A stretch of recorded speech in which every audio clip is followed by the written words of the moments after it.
Good afternoon. This is a little known Black History fact with Pat and Dee Dee. And once again, Dee Dee is going to listen along quietly.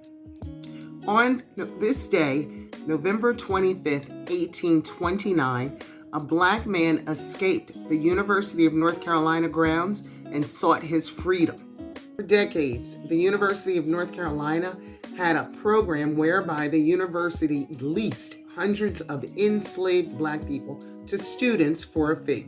Through this program, UNC engaged in the active trafficking of enslaved Black people by collecting fees from students to lease enslaved Black people back to them.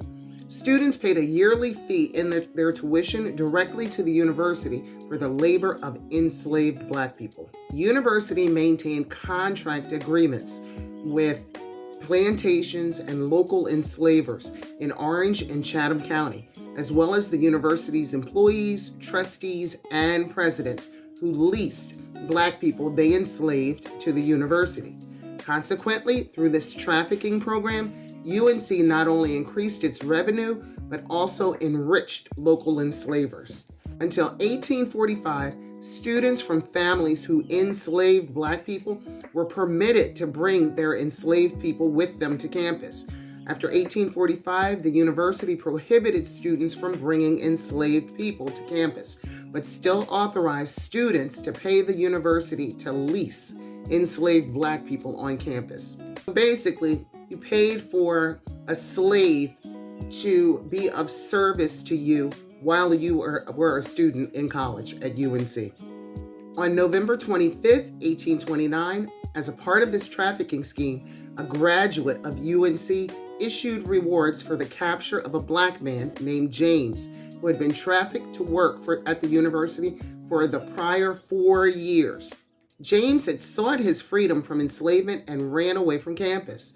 The ad was placed in several local newspapers and encouraged people with information about James's whereabouts to direct their correspondence to UNC to effectuate his recapture.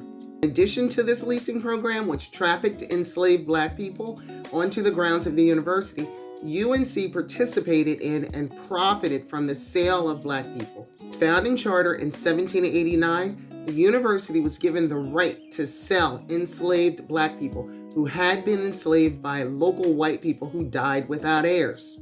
Under this agreement, white enslavers' property, including enslaved Black people, were escheated to the university's Board of Trustees. In the 1840s, 10 years after the reward for James was announced, following the death of a local enslaver, the university sold the Black people that person had enslaved, earning $2,800, which amounts to approximately $83,000 today. Thank you, Google Overview, EJI.org, and exhibits.lib.unc from the University of North Carolina. You have a good day, and if you didn't know this information, and now you know. Take care.